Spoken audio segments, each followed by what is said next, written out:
Good Wednesday afternoon, Hail Stalkers. Lead meteorologist John Choquette here for our daily 12 p.m. hail forecast weather update. We have a surprising risk today. Kind of threw me off guard even when we looked on when I got up this morning. I'll jump into that in just a second here. And we're going to look ahead at later on for the rest of this week, this weekend, and into next week. If you guys watched yesterday, I was a little doom and gloom and mentioned how the models are all over the place. Well, I'm going to tear your heartstrings again and probably get you all excited. So before we get into that, make sure you have notifications set up. Go on your notification options on your desktop computer on your Hailtrace account. Select the regions you wish to get notified about, whether it's just a city, a state, all the states, whatnot. And of course, you'll get all these forecast update notifications as well. And you have those methods set up for your push notifications, your emails, and of course on a desktop computer as well. These are all replacing our text messaging system. Just going to keep reminding everyone until we pretty much have everyone switched completely over.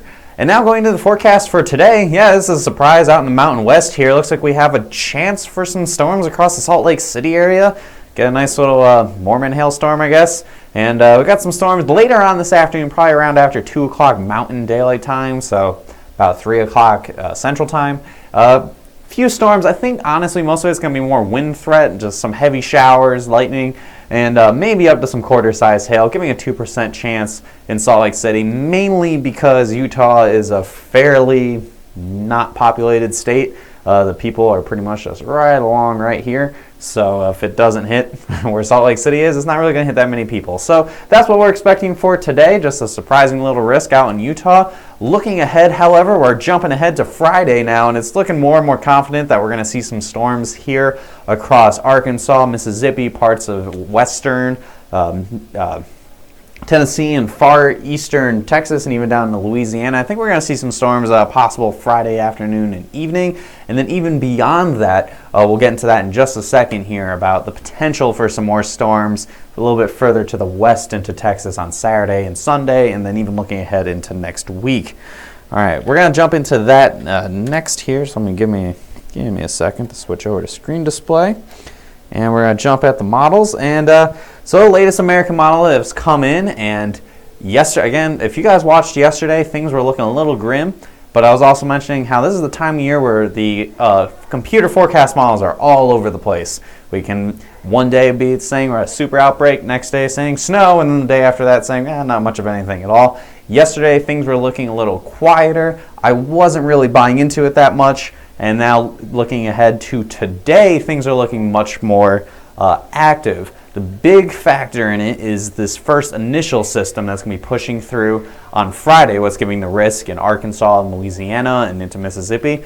Right now, it's looking a lot weaker than what was showing even just yesterday. It looks like we're going to have a much weaker system. We'll see some storms, obviously, on Friday. However, it's not going to be this big sweeping storm that's going to sweep all the moisture, and that gives it so we have moisture available moving into the weekend. So what does that mean for your Saturday and to your Sunday? Well, we have this system out here. This is on Saturday evening, and that will give a risk for Texas, and then we even push forward, and this is going to be on Sunday evening again in Texas. And if we switch over to the moisture content and to your dew point values, you'll see that we're going to have a pretty nice looking dry line set up here for Saturday and Sunday. So we're going to move forward. This is Friday's risk. You can see here pretty much a line from, let's say, like Little Rock down through south and east of Dallas and most of all of Louisiana, and maybe even further south into Texas. I think storms might not fire in Texas for the most part on Friday, but then we push up on Saturday, and you can see this moisture starts pushing back north.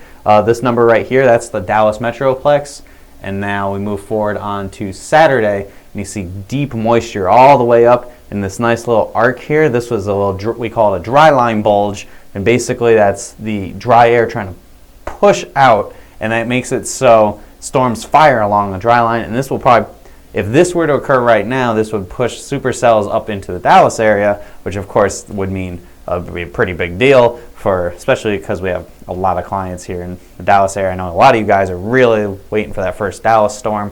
And just the way things are shown right now, it looks like there's that chance that that can happen. And we even push a little further to Sunday, and you see storms shifting a little further east, probably just east of the Dallas area, and then possibly even further south towards like Houston and most of Louisiana, Arkansas again.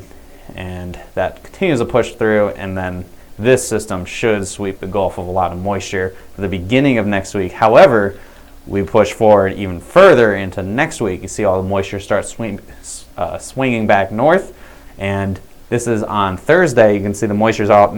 Their model right now is now showing moisture making it all the way back up to Kansas. So those of you who watched yesterday saw that for next week it was showing pretty quiet. It was showing again on Monday, it was showing it pretty intense. And now we're jumping back up to more intense, more favorable for big time severe weather, and it continues to push up, and we get quite a bit of moisture on this one, and we're able to see possibly a risk much further. This is the following Friday, so we're over a week out now. This is just kind of watching and seeing the more active pattern of really kicking in, and this would be really deep moisture. I mean, near 70 dew points around the Dallas area, and then even moisture making it up into like Memphis, Nashville, even into southern Indiana and far southern Illinois. So this is why every single day I may tug at your heartstrings a little bit based on what things are being shown here, because the big thing of note, this is what the American model is showing right now. We haven't seen the newest run from the European model, but the European model was showing after about Sunday completely different stuff. However, a good thing of note, and I'm getting a little more confident for this weekend,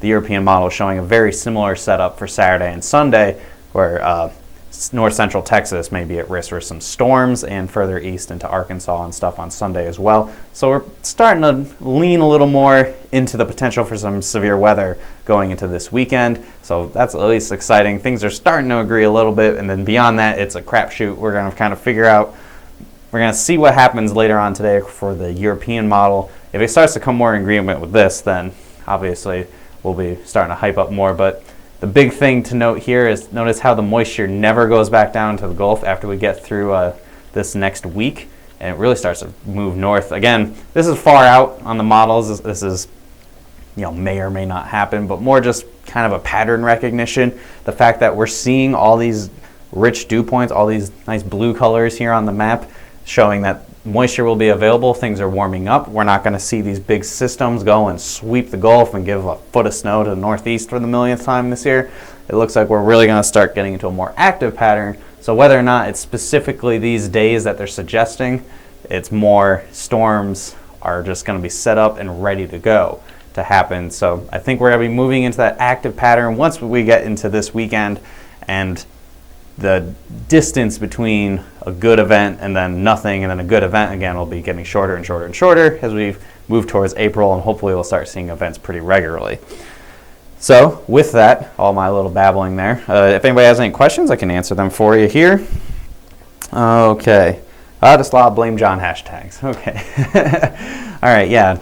It looks like, again, things might be looking a little more favorable. I'm going to show another model. This one's called the NAM. This is the North American model. This is a little higher resolution, so it doesn't go out anywhere near as far as the other American model, the GFS, but since it's higher resolution, it's a little bit more accurate. It gives us a better idea of what we're expecting for this weekend. It does, the latest run goes out far enough to kind of give you guys an idea of what to expect.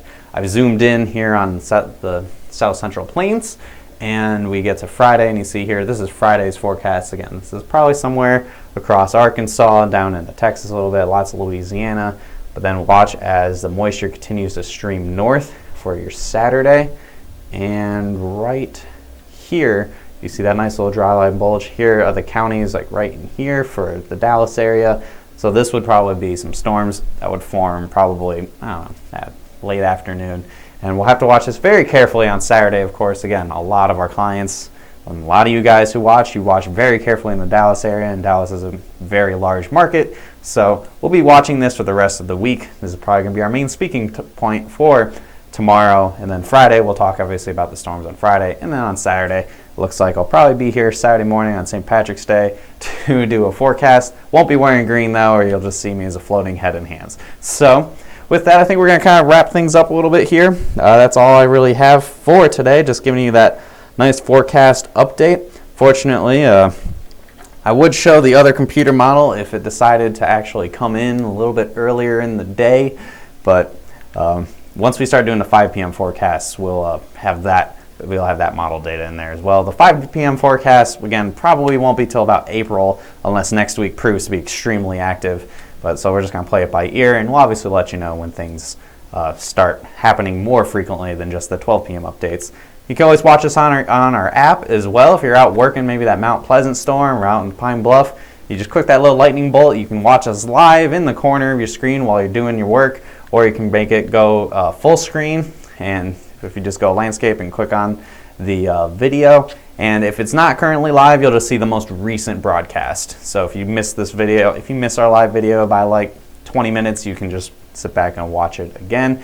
And follow our posts on Facebook, of course. I'm sure most of you guys are doing that now, making it see first, so you pop right up at the top of your news feed, whether on your phone or on your computer. So that way, if you miss forecasts, you miss our notifications and whatnot, you want to see what we're posting, see if we have any new maps available, any just cool stuff that we see occasionally, it'll pop right up at the top of your news feed, and you'll be all set and ready to go. And if you have any other questions about Hailtrace, if this is your first time watching this video and you want to know more, give us a call at 855-334-4245. You can email us as well, info@hailtrace.com, and you can, of course, visit our website at hailtrace.com. Hope you have a great rest of your Wednesday, guys. I'll see you again tomorrow, and go get a slice of pie. I think it's pie day today. So have a good one, guys.